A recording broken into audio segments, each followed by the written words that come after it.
Look carefully at these 3 office chairs. Can you guess which one IKEA doesn't actually want you to buy? And what if I told you that IKEA, yes, the IKEA, our beloved Swedish flat pack paradise, isn't just a furniture store? It's a psychological playground, a massive, brilliantly engineered lab of marketing strategies designed to make you spend more money. Today, we're diving deep into why IKEA has no ceilings, why they funnel you toward hot dogs after checkout, and how even their bargains aren't always what they seem. And yeah, we'll uncover the mind games behind their office chairs too. Buckle up, because today, we're decoding IKEA's masterclass in mind control. First off, over 60% of purchases at IKEA are impulse buys. 60%. That's no accident. IKEA isn't a furniture store. It's an experience. A labyrinth of psychological nudges designed to bypass your logical brain and tickle your emotional one. Why the maze? Simple. The longer you wander, the more you buy. You see things you didn't even know you needed. That tiny watering can? Adorable. That LED light shaped like a moon? Essential. And because of IKEA's one-way layout, backtracking is a nightmare. If you passed on that cute $4 mug at the start, you'd have to walk all the way back through the maze to grab it. So instead, you just throw it in the cart, just in case. The entry escalators are easy to find, welcoming you into Wonderland. The exits? Buried deep at the end, after you've loaded up on impulse buys. But, ever notice the open ceilings? Those exposed pipes and beams? It's not about saving construction costs, it's about creating a sense of vastness. Big spaces make you feel smaller and more open to suggestion. Plus, the open design allows for movable walls. IKEA regularly shifts its store layouts, even altering shortcuts to confuse frequent visitors. One week the shortcut is near the rugs. The next week, it's gone. And without ceilings, it's easier for your brain to lose track of time. Natural time cues vanish. Suddenly, what you thought would be a 20-minute trip turns into a 3-hour maze-like odyssey. IKEA isn't just about selling furniture, it's about controlling your pace and mindset as you move through their store.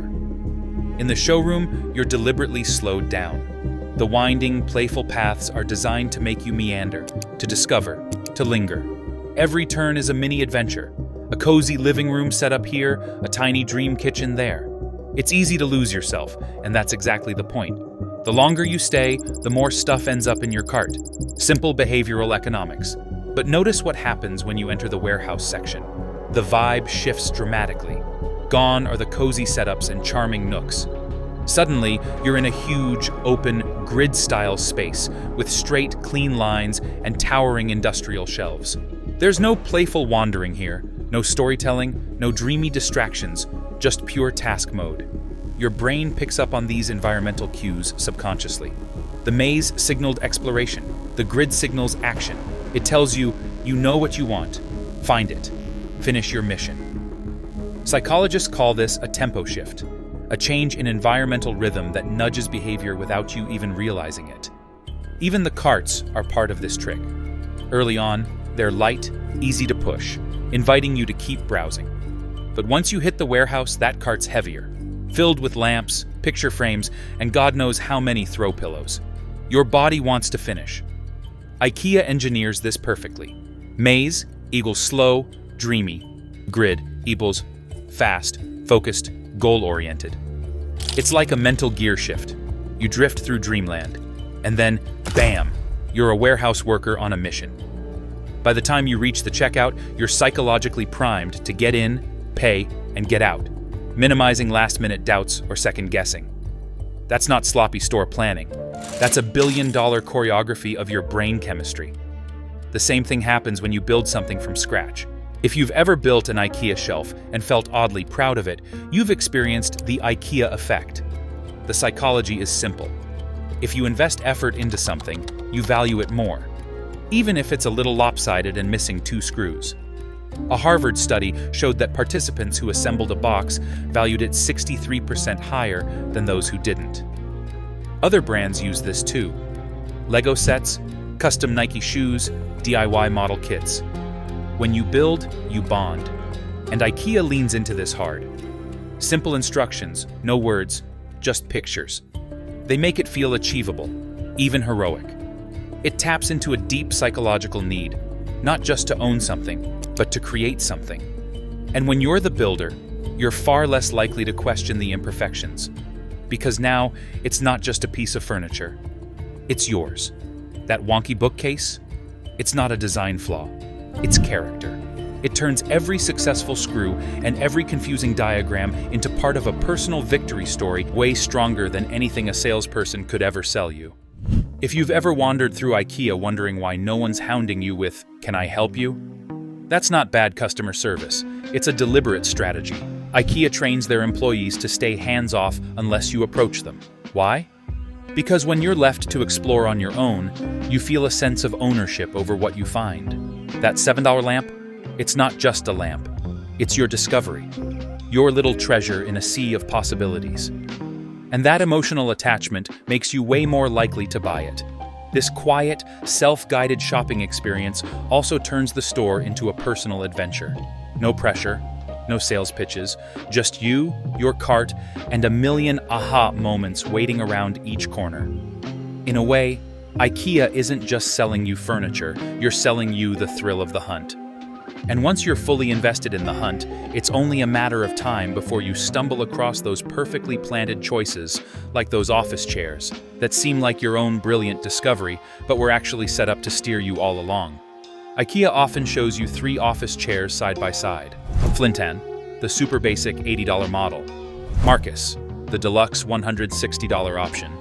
Smorkul, the better than basic mid-range chair. Flintan acts as the anchor. It sets your expectation for what cheap means. Then you meet Smorkul. Slightly nicer, slightly pricier. But suddenly, the Marcus, at just a bit more, seems like an incredible deal. The real goal? To steer you to the Marcus. They have way more stock of it. Smorkul isn't supposed to sell. It exists to make Marcus look irresistible. And because you found it yourself, without a salesperson breathing down your neck, it feels like a smart, independent decision. Not like you're being upsold. In reality, IKEA has already set the stage perfectly. The contrast between the models subtly reshapes your sense of value without you noticing. It's not about selling you the cheapest chair or even the best chair. It's about selling you the chair that feels like the smartest choice. And that right there is the magic of the decoy effect, one of the most powerful pricing tricks in the entire marketing playbook. This decoy effect is everywhere. On Apple's iPhone lineup, why spend $1,000 when $1,200 gets you the Pro Max? Or on movie popcorn sizes, small as $5, large as $8. But, oh, for $8.50s, you get a bucket the size of your torso. Even on streaming plans, basic for $6.99, premium for $12.99, but suddenly the family plan at $14.99 sounds like a steal. Once you recognize it, you'll spot it everywhere. They even pull these moves online. Product pages sometimes feature a better-looking chair than the one you're buying. The highlighted image looks premium, but the actual item? Not so much. Sleight of hand, e-commerce edition. Near every major aisle, giant bins of random cheap stuff.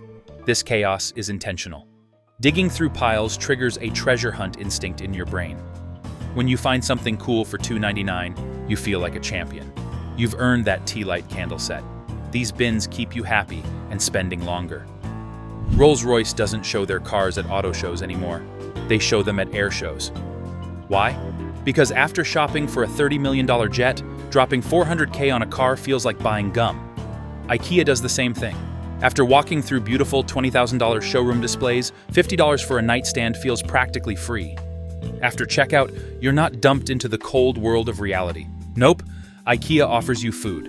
And not just any food. Cheap, comforting food. $1 ice cream cones. $1 hot dogs, fresh cinnamon rolls. It's a reward for enduring the maze, and it's a distraction. Your brain focuses on satisfying your hunger, not on how much money you just spent. Also, notice where IKEA places natural light, only at the restaurant. Everywhere else uses artificial windows. Why? Because natural light anchors you to reality. Fake windows make you lose track of time, encouraging you to linger longer. Finally, IKEA makes you work. The maze, the choices, the self-assembly. And when you work for something, you're more likely to believe you've earned a reward. The mental effort creates emotional investment, turning buyers into loyal fans. IKEA doesn't just sell furniture, they sell feelings. Pride, joy, accomplishment. They're not tricking you in a malicious way. They're making you feel like a smart, savvy shopper, even as you grab another $4 cushion you didn't plan to buy. Understanding these psychological tricks doesn't make you immune, but it does make you wiser. Next time you're halfway through the maze, hot dog in hand, just remember, it wasn't luck you found that perfect lamp. It was a beautifully designed experience that made you want it. And honestly, that's kind of brilliant. And if you found all these IKEA mind tricks fascinating, you'll definitely want to check out my other video on how fast food chains use the exact same psychology to make you crave more. Trust me, you'll never look at a burger the same way again.